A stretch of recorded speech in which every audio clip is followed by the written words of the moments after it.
उसके शरीर पर सिर्फ नाम मात्र के लिए ही कपड़े थे। शरीर के निचले हिस्से से खून बह रहा था।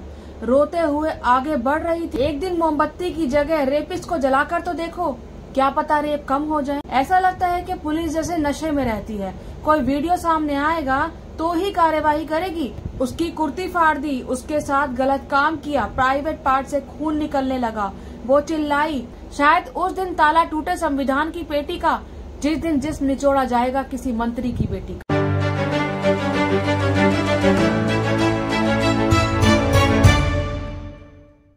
हेलो एंड वेलकम दोस्तों, मैं हूं वंदना और आप देख रहे हैं लीगल चॉइस। दोस्तों, महाकाल की नगरी उज्जैन में एक नाबालिग बच्ची के साथ बलात्कार किया गया और कहा यह जा रहा है कि ये बच्ची मेंटली चैलेंज है। रेप पीड़ित बच्ची खून से लथपथ कपड़ों में 8 किलोमीटर तक भटकती रही, इधर से उधर भागती रही, मदद की गुहार लगाती रही, मगर किसी ने भी उसकी मदद नहीं की। सुबह के 6 बज रहे थे। वीडियो फुटेज में एक डरी सहमी 15 साल की लड़की लड़खड़ाते हुए चलती दिखी। उसके शरीर पर सिर्फ नाम मात्र के लिए ही कपड़े थे। शरीर के निचले हिस्से से खून बह रहा था। रोते हुए आगे बढ़ रही थी, इस उम्मीद से कि कोई उसकी मदद करेगा।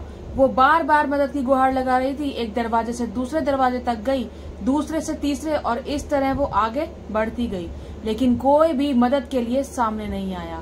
सीसीटीवी फुटेज के हिसाब से बच्ची 2 कॉलोनी के 500 से ज्यादा घरों, 2 ढाबों और एक टोल नाके से होकर गुजरी थी। रास्ते में बच्ची ने कई लोगों से मदद मांगी।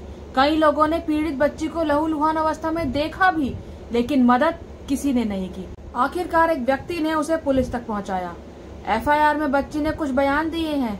उसमें बच्ची ने ये बताया है कि उसकी उम्र 15 साल है, उज्जैन में मंदिरों के आसपास रहती है। रविवार रात बड़नगर रोड के पास बैठी थी, तभी एक अज्ञात व्यक्ति उसके पास आया, उसका मुंह दबाया और फिर गला दबाया, उसकी कुर्ती फाड़ दी, उसके साथ गलत काम किया, प्राइवेट पार्ट से खून निकलने लगा, वो चिल्लाई तो उस व्यक्ति ने उसका फिर से मुंह दबा दिया। उसके बाद भाग गया। वो बेहोश हो गई। सुबह हुई तो उसको होश आया। उसके शरीर पर मुश्किल से कुछ कपड़े थे। ये सब सुनकर आपको कैसा लग रहा है? बहुत बुरा लग रहा होगा ना, दुख भी हो रहा होगा। जरा सोचिए उस बच्ची पर क्या बीत रही होगी जो अर्धनग्न अवस्था में सड़कों पर धक्के खा रही थी। अगर ये बच्ची मर जाती तो वही लोग मोमबत्ती लेकर सड़कों पर निकल आते जिन्होंने इस बच्ची को देखकर भी अनदेखा किया। एक दिन मोमबत्ती की जगह रेपिस्ट को जलाकर तो देखो, क्या पता रेप कम हो जाए। हमेशा लड़की ही जले ये जरूरी तो नहीं। जिस व्यक्ति ने उसकी मदद की, सुनिए उसने क्या बताया। नीचे कोई वस्त्र धारण नहीं कर रखा है, अपनी आंखों से देखा नहीं गया। मैंने तुरंत, जैसे अभी आप देख रहे हैं वीडियो में कि ऊपरी वस्त्र धारण कर रखा है, उसी प्रकार एक ऊपरी वस्त्र धारण कर रखा था। मैंने तुरंत अपना वस्त्र निकालकर उस बालिका को दिया, जिससे उसने अपना शरीर ढका।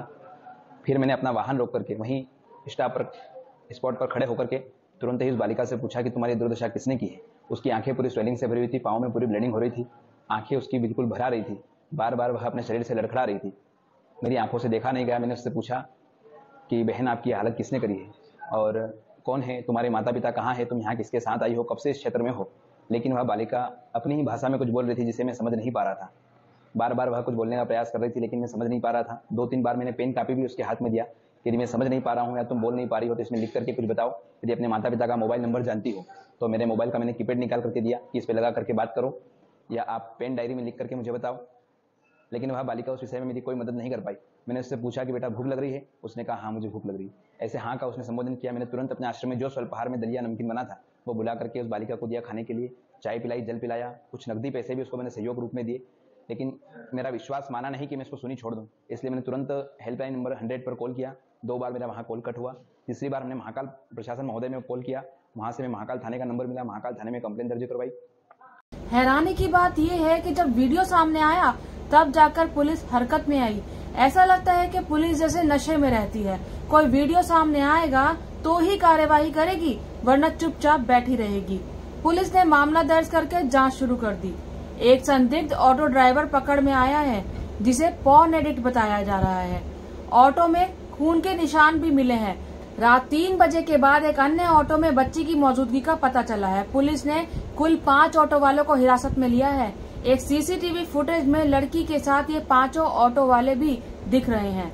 इन्वेस्टिगेशन से पता चला है कि बच्ची से दुष्कर्म रात 3 बजे से सुबह 5 बजे के बीच हुआ है, क्योंकि रात 3 बजे मिले सीसीटीवी फुटेज में बच्ची सड़क पर सही सलामत दिखाई दे रही है।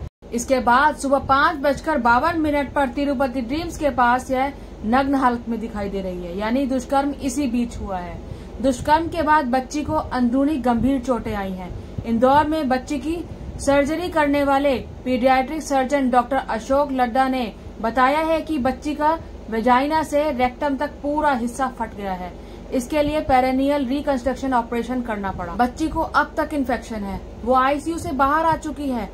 जिस हैवानियत से उससे दुष्कर्म किया गया है उसी का नतीजा है कि वो बयान तक नहीं दे पा रही है। सोचिए जरा किस दर्द से गुजरी होगी वो बेचारी। सिर्फ सोचने भर से ही रूह कांप जाएगी आपकी। आखिर क्या हो गया है हमारे समाज को? कहाँ चली गई है हमारी इंसानियत? क्या हमारे अंदर का इंसान मर चुका है?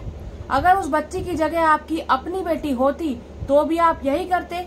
शर्म से डूब मरना चाहिए उन लोगों को जिन्होंने ये सब देखकर भी अनदेखा किया। इस संसार की हर बेटी प्यारी है, चाहे वो हमारी हो या तुम्हारी हो।